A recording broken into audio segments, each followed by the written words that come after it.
آخری کتاب جو اللہ نے انسانوں کی ہدایت کے لیے دنیا میں نازل کر دی۔ اس سے پہلے اور کتابیں آئیں، موسیٰ علیہ السلام توریت لے کر کے آئے، داؤد علیہ السلام زبور لے کر کے آئے، عیسیٰ علیہ السلام انجیل لے کر کے آئے، ابراہیم علیہ السلام کو صحیفے دیے گئے، اور بھی نبیوں کو صحیفے اور کتابیں ملی۔ لیکن اللہ کی آخری کتاب ہے دنیا کے اندر، جو سب سے آخر میں نازل ہوئی، قرآن کریم۔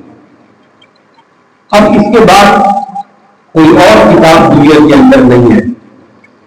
جس طرح ہمارے آقا جناب محمد رسول اللہ صلی اللہ علیہ وسلم کے بعد کوئی نبیت دنیا کے اندر نہیں آئے گی، اور اس امت کے بعد اب کوئی امت دنیا میں نہیں آئے گی۔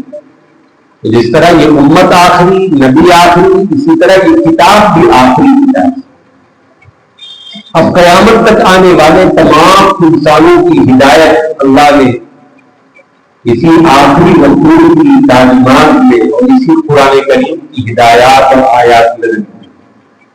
اللہ ہم سب کو ان سے مستفید ہونے کی توفیق عطا فرمائے۔ میں نے عرض کیا کہ یہ عمل قرآن کریم کے حفظ کرنے کا اور کرانے کا بہت ہی محترم نشان عمل ہے۔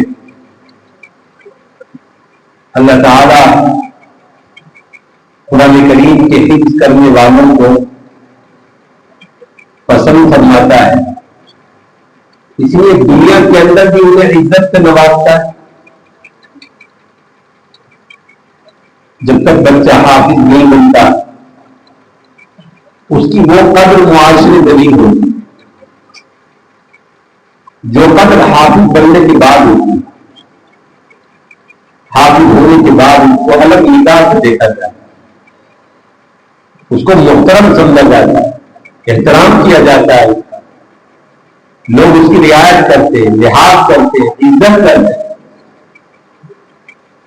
امام کی ضرورت ہو مسجد میں تو اسے آگے بڑھاتے ہیں،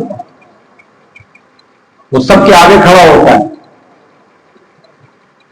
تو دنیا میں بھی اللہ تعالیٰ عزت عطا فرماتا ہے، اور آخرت میں بھی اللہ تعالیٰ نے حافظ قرآن کے لیے، اس کے ماں باپ کے لیے بڑا اجر اور بڑے انعام رکھتے ہیں۔ ماں باپ کے دل میں جذبہ پیدا ہوا کہ اپنے بچے کو ہم حافظ بنائیں، تو اللہ تعالیٰ نے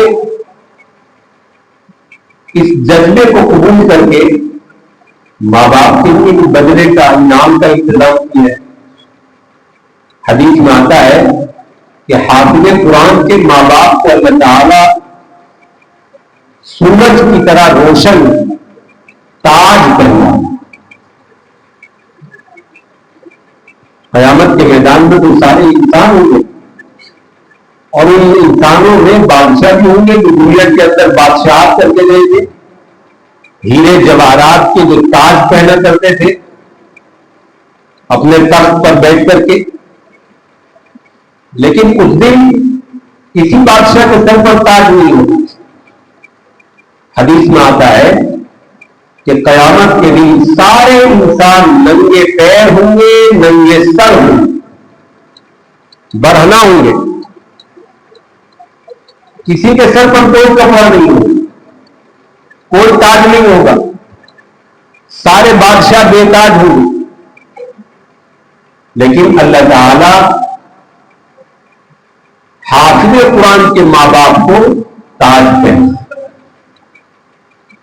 گویا کہ زمین کے بادشاہوں کو یہ بتایا جائے گا کہ آج یہاں کے بادشاہ یہ ہیں جنہوں نے اپنے بچوں کو حافظ کر دیا، میری کتاب ان کے سینے کے اندر محفوظ کرا دی، اس کے لیے منتخب کیا۔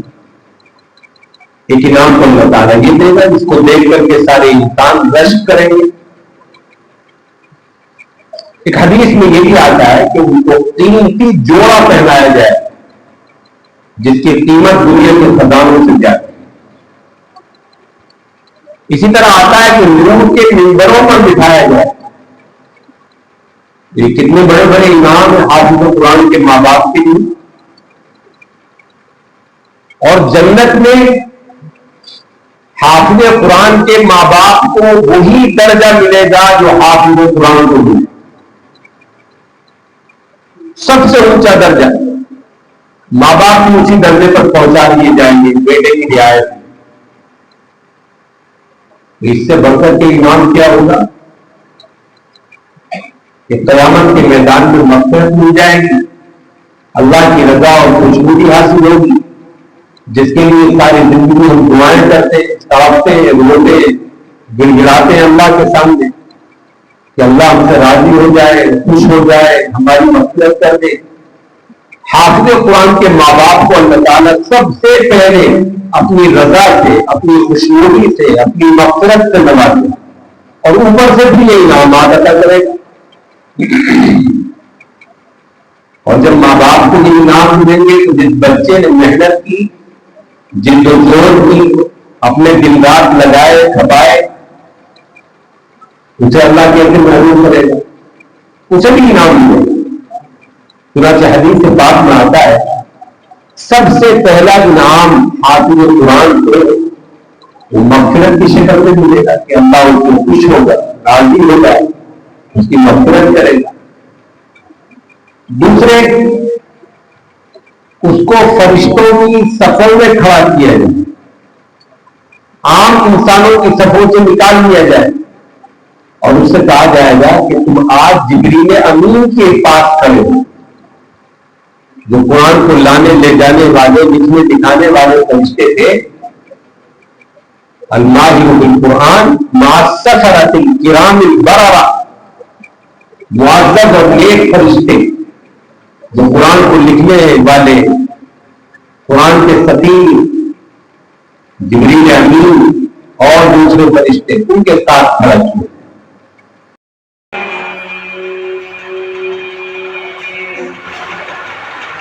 سورة الإخلاص مكية. بسم الله الرحمن الرحيم.